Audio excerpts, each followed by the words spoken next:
Okay, so today I'm here to pitch a documentary for a subject titled Head in the Game, based around concussions at younger leagues. So this will be what it is mainly about, a documentary. So Head in the Game, it's going to be exploring concussions and head injuries at the grassroots level of footy, focusing on how young players balance passion and risk. Now, most rugby league documentaries that we see focus on public conversations and levels like the NRL, basically any sport documentary about concussions. Now, as someone who used to play footy and has a brother who got 2 concussions while playing it, this is something that I am interested in because I think it's important to highlight the impact on young players because most of the time concussions start at younger levels.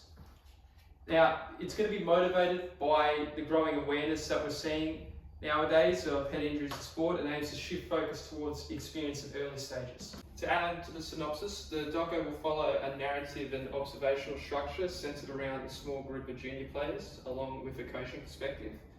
It'll track experience and explore head injuries, so observation would also incorporate interview elements.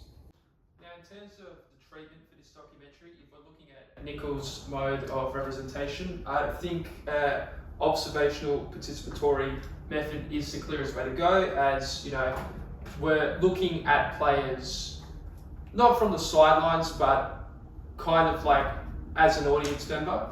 So we're just looking at what they're doing, and participatory considering interviewing players, coaches and anyone else relevant to the thing.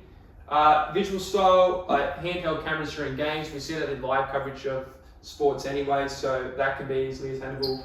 Slow motion tackles to highlight impact. Once again, that's something that we see every week in highlights. Close-up interviews, really want to drill down the impact on younger players at this point. Sound design, looking at game audio, whistles, big hits, the crowd, because crowds can get loud even at younger levels. Structure, following 1 to 2 players, probably just one and a parent. Build from training to game to reflection, and focus on tension between passion and risk of injury. Now, the first case study I'm going to look at for this documentary is the ABC series Plum by Brendan Cowell. It's a drama about the consequences of brain injuries, as you can see, experienced by a rugby league player. Now, it is fictional, but it is relevant since it concentrates on real life issues of a person's neurological deterioration, especially due to multiple concussions. Now, one element that I'll use from the Plum for my documentary will be character-based stories, where the consequences of the injury become clear through the eyes of the individual, rather than explanations from medical professionals. Now, this will guide my documentary, only I'm not focusing on professionals, instead it will be at junior levels. The second case study is called Head Games, which is a documentary that investigates concussion and brain injuries at junior levels in American football. Now, unlike Plum, it adopts an expository style combining interviews from experts, archival footage of the players, scientific research, and to explain all the seriousness of it. Now, a key aspect that I'll take this for my own documentary is its use of factual and medical perspectives to build credibility and inform the audience. This approach complements the more personal, character-driven elements by grounding the documentary in a real-world context. Now, because this is a documentary, there are obviously a lot of ethical and legal considerations that need to be taken into account. So obviously, first and one of the most important ones, participant and parental consent, considering we're looking at younger groups, not professional groups. Consent is important to make sure it goes well. Can't sensationalize any injuries. That's just a no-go. They don't sensationalize it in professional leagues. There's no point in sensationalizing injuries, especially head injuries at younger levels. Can't film during medical situations because that's important if anything does happen there. So that's important. You can withdraw at any time. It's obviously voluntary, so you don't have to do it if you don't want to. Keep an honest and balanced portrayal. Once guidelines. Again, there's no need to take one side and not show the other side. It needs to be balanced because a lot of people will have a lot of different opinions on it, and get approval not only from the club but players, coaches, where it's being located. All important to make sure that we remain safe and legal. In terms of the production planning and schedule, I'm planning on doing it 4 weeks.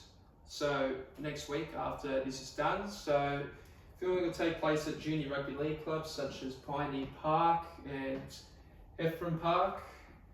We'll look both at training and matches, as well as controlled spaces for interviews to ensure clear audio when I'm interviewing players or coaches.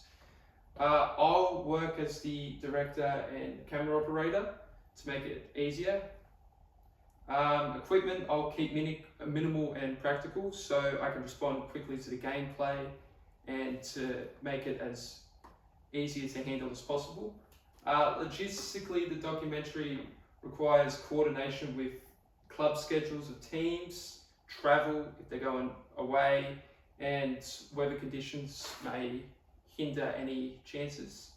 So yeah, schedule pre-production will be week 10, training and match coverage will be week 11 and 12, and the final pickups and edits will be last week.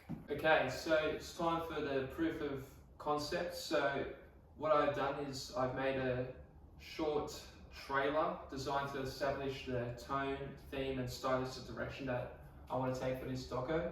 The approach contrast between the excitement of the sport and growing concerns around concussions, and it will start now.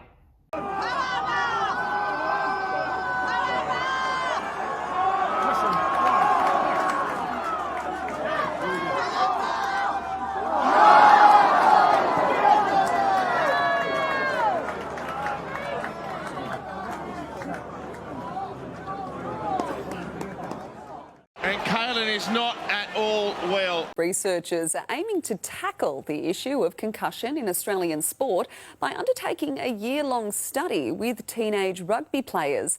The aim is to identify and reduce the risks to help young people and players prolong their careers and prioritise their health. They might be playing with symptoms and their systems may not have recovered from the concussion, which puts them at risk of further concussions, as well as other musculoskeletal injuries.